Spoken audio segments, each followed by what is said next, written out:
안녕하세요. 오늘은 좀 특별한 시간을 가져볼까 합니다. 19세기 철학자죠. 니체. 이 니체의 아주 날카로운 통찰을 현대 비즈니스, 또 기업가 정신, 이 무대 위로 한번 가져와 보려고 해요. 네, 재미있는 시도죠. 네이브 질코와 브래드 펠드라는 사람이 쓴 니체에게 경영을 묻다라는 책이 있는데 여기서 몇 가지 핵심 내용을 좀 뽑아서요. 당신의 사업이나 또 업무에 적용해 볼 만한 그런 신선한 관점을 함께 찾아보겠습니다. 자, 한번 들어와 볼까요? 네, 좋습니다. 이 책이 니체의 그 잠언들 사실 좀 어렵고 때로는 모순되어 보이기도 하잖아요.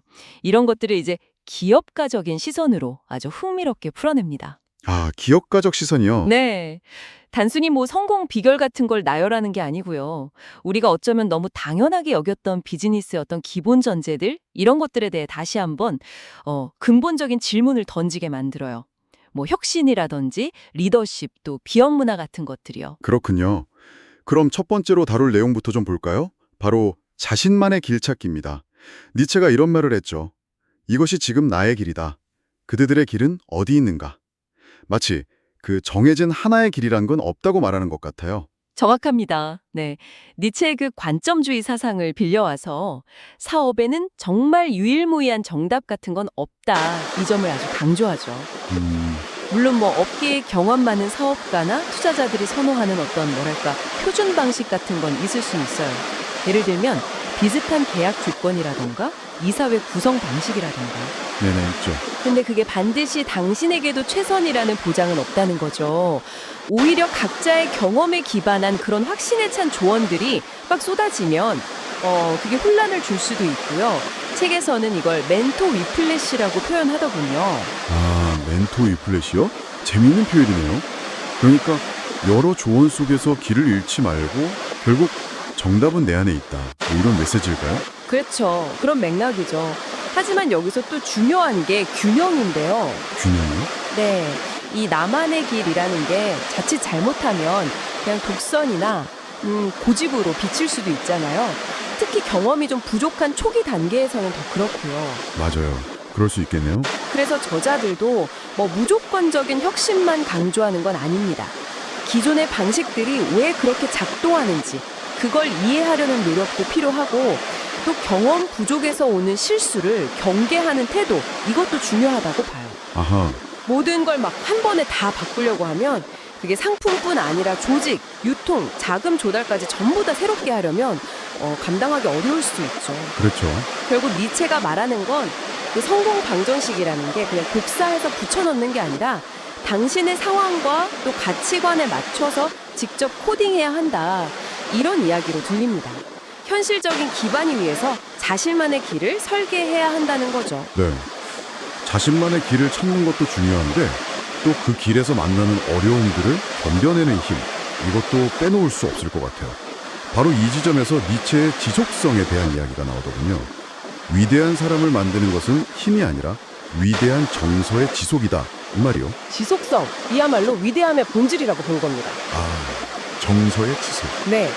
사업하다 보면 정말 수많은 거절도 겪고 피로감도 쌓이고 심지어는 뭐 초기 성공에 좀 나태해질 수도 있잖아요. 그렇죠.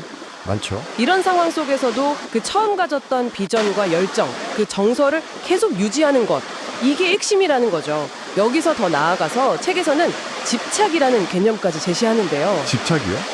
열정과는 좀 다른 건가요? 약간 부정적인 느낌도 있는데요. 네, 맞아요. 일상적으로 쓰는 집착과는 좀 뉘앙스가 다르죠. 여기서 말하는 집착은 뭐랄까 외부의 어떤 인정이나 보상이 없어도 그냥 스스로를 계속 움직이게 하는 그런 내적인 엔진 같은 겁니다. 내적 엔진? 네, 남들 보기에는 좀 이상할 정도로 막 몰두하는 모습이죠. 특히 혁신적인 아이디어는 초기에 주변에서 잘 이해를 못 받잖아요. 그렇죠. 비판도 많고. 맞아요. 그렇기 때문에 이런 니체가 말하는 고귀한 집착이 없으면 쉽게 좌절할 수 있다는 겁니다. 책에서는 다들 지루하다고 여기는 것에 대한 열정 이런 표현도 쓰는데 이게 바로 남들이 보지 못하는 가치를 발견하게 하는 힘이라는 거죠. 다들 지루하다고 여기는 것에 대한 열정. 인상적이네요.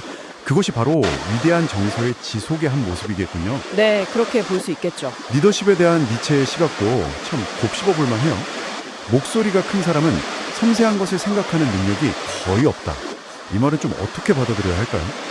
리더는 좀 자신감 있게 목소리를 내야 하는 거 아닌가 싶기도 한데요. 물론이죠. 리더는 당연히 방향을 제시하고 팀을 이끌어야 하니까 명확하고 자신감 있는 태도가 필요합니다. 근데 니체의 경고는 그 큰 목소리가 때로는 귀를 막아버릴 수 있다는 거죠.